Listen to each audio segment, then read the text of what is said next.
बेहतर होता कि मंजिल की ओर चले ही ना होते। हमें क्या खबर थी कि मौत का सितम आकर गले लगेगा और रेलवे प्रशासन रियल को रील में तब्दील करेगा। क्या कुछ गलत कहा मैंने? शायद नहीं। मुझे नहीं लगता कि मैं इस जगह पर गलत हूँ। होती होगी इंसान की जिंदगी इतनी सस्ती, वरना कौन चाहता है कि घट जाए कोई घटना। सरकारी तनख्वाह उठाने के अलावा आपका काम था कि जनता को सुविधापूर्ण और सुगम यात्रा देनी क्या, लेकिन क्या आपने वो फर्ज अदा किया? नहीं।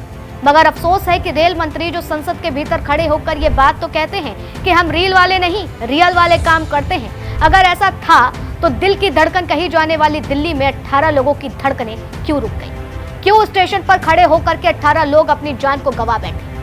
हैरत है ऐसे सिस्टम पर जो घटना को कबूलने से पहले 4 बार अलग अलग तरह की ट्वीट करता है और फिर कहता है कि परिस्थितियां अंडर कंट्रोल।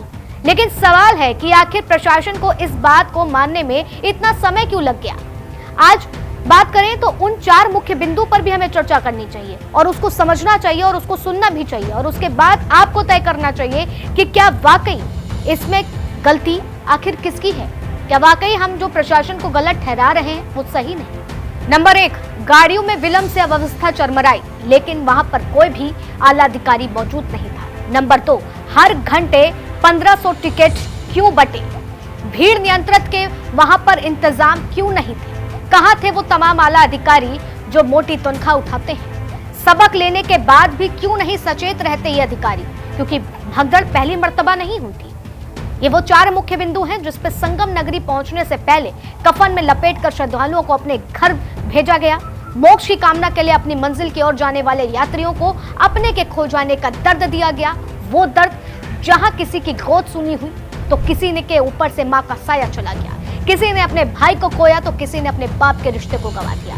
चारों तरफ चीख पुकार थी, दिल दहला देने वाली तस्वीरें और रूह को कपा देने वाले, झकझोर देने वाले वो मंजर कचोट रहे थे आवाज को।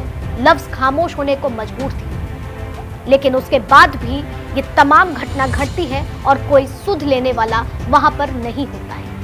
इतना ही नहीं, अब आला अधिकारी सचेत भी हुए हैं और अब नया नियम भी निकाला गया है कि 26 फरवरी तक टिकट काउंटर पर टिकट की बिक्री नहीं होगी। लेकिन अफसोस, जो जहां पर भगदड़ हुई और उस भगदड़ को खत्म करने के लिए आपने वहां पर आधे घंटे के अंदर सारी सफाई की व्यवस्था करवा दी, लेकिन भगदड़ के आधे घंटे पहले आपका कोई भी आला अधिकारी वहां मौजूद नहीं था जो इस तरीके की घटना को घटने से पहले बचा सकता था।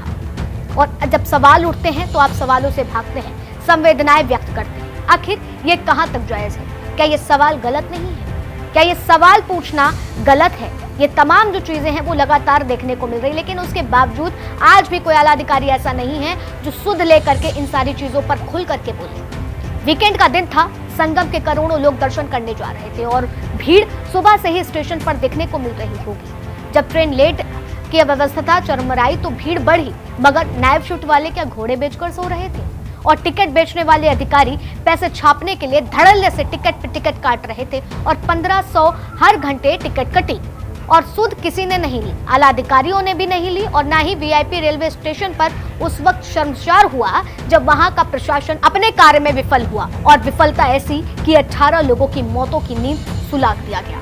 और फिर वो कहता है कि सिचुएशन अंडर कंट्रोल है। यस, सिचुएशन तो अंडर कंट्रोल है, लेकिन अंडर कंट्रोल तब भी हो सकती थी जब भगदड़ के आधे घंटे पहले आपका आला अधिकारी वहां पर मौजूद होता, तो शायद ये दुख का मंजर उस घर में ना पसरा होता, उस दुख का मातम उस घर में ना पसरा होता जहां लोग संगम की नगरी पर मोक्ष की प्राप्ति के लिए जा रहे थे, लेकिन कफन में लौट करके अपने घर को आए।